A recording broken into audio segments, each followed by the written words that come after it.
Right property in the right market at right price point.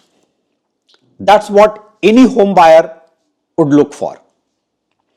But then who is deciding what is right property in the right market? What is the right price point? Ideally, it should be home buyers, but in the business of real estate, it's builders who is deciding what is right for you.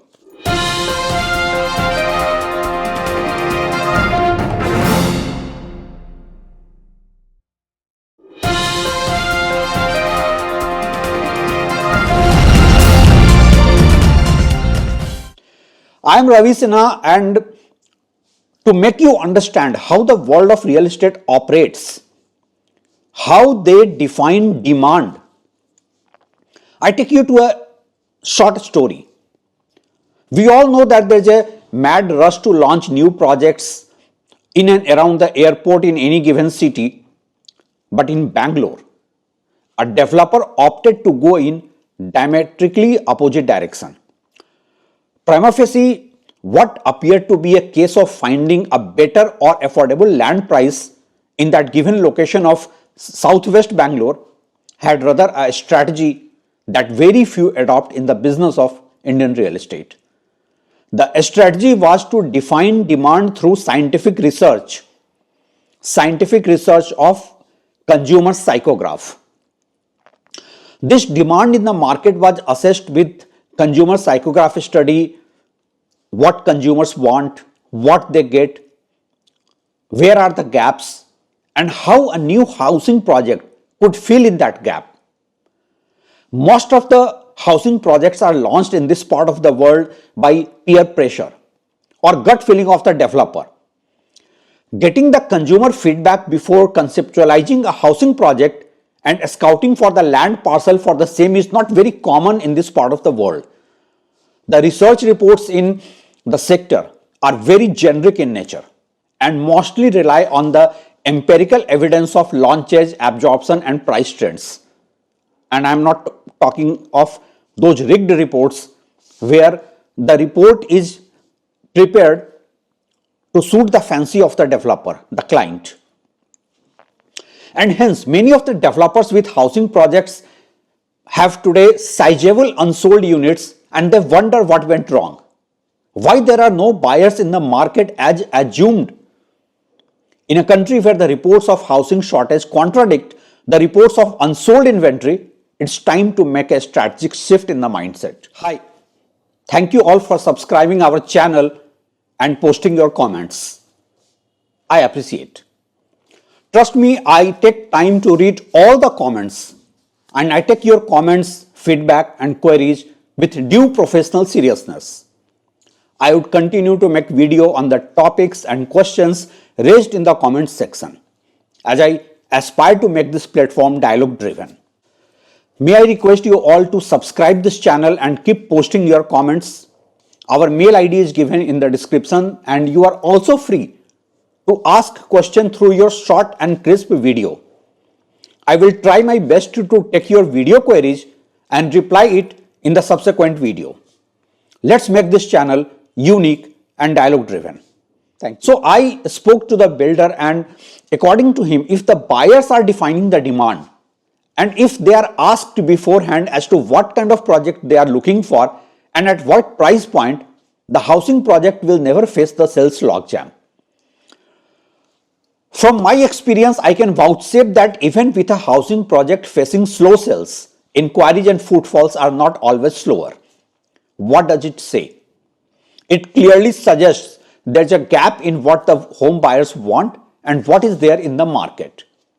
It also adds up to the client acquisition cost of the developer and squeezes the profit margins. Developers agree that demand in real estate is multifaceted, driven by a combination of end-user requirements, economic conditions, and demographic shifts. Infrastructure development, supply, market dynamics, and commercial activities play a key role. But then they argue that strong demand continues to come from end users, especially for larger living spaces and properties offering a higher standard of living. The trend toward Home ownership is critical in urban areas and rising aspirations for premium housing reinforces the ongoing demand. This is where they make the mistake. According to the developers, in India's diverse demographic landscape, balancing empirical data with the on-ground market trends is crucial since data collection and analytics are more recent phenomena. They claim to gather market insights from data analytics firms and property consultants, which help them to understand supply and absorption trends, current prices, and appreciation potential. In addition to this data, developers claim to conduct survey and channel partners operating in a specific micro markets to gain deeper insights into the supply gaps and consumer demand. Combining this with our expertise, as the developers claim that combining with this expertise and knowledge about the preference of the buyers through past projects, they assess demand more accurately in heterogeneous markets. Going forward, as data quality improves, demand and supply assessment will get better. This is what most of the developers believe. The fact remains that the majority of unsold housing projects across the cities of India clearly suggest that the projects were launched without any scientific demand assessment of the home buyers. Such projects face slow sales, higher client acquisition cost, closer to delivery sales, adding interest cost of the project, and at lower price point than the competing projects in the same micro market. In contrast, the developers who are able to define demand with realistic demand benchmarking are the ones who command a premium with lower client acquisition cost and higher profit margins. These projects also add to the brand recall and goodwill of the developers. However, scientific study of consumer psychograph and demand assessment is a relatively new phenomena in the business of Indian real estate. Only a handful of developers are understanding the cost and benefit of such a process-driven approach.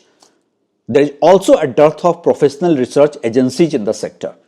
Most of the information in the name of research is just the empirical evidence of launches and launch to sales ratio, supply and absorption and price trend.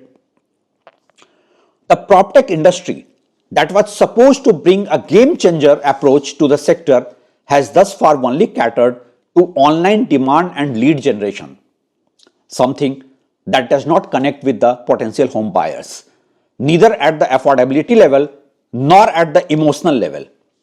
And hence, defining demand has been a puzzle in the sector, and launches are more often than not identical in any given micro market. Some early mover developers to opt for consumer psychography study hence have an edge. They can see the trend for the future project launches in India. The larger question is, what is the number of such developers who are going for consumer psychographic study, who are asking their buyers what do they want? Well, anyone without even an exposure to the world of real estate can easily guess the mindset of the developers and the way they are launching the projects, but in the end, it is home buyer who is not finding any differentiating factor among various competing projects in the same micro market. Thanks for watching.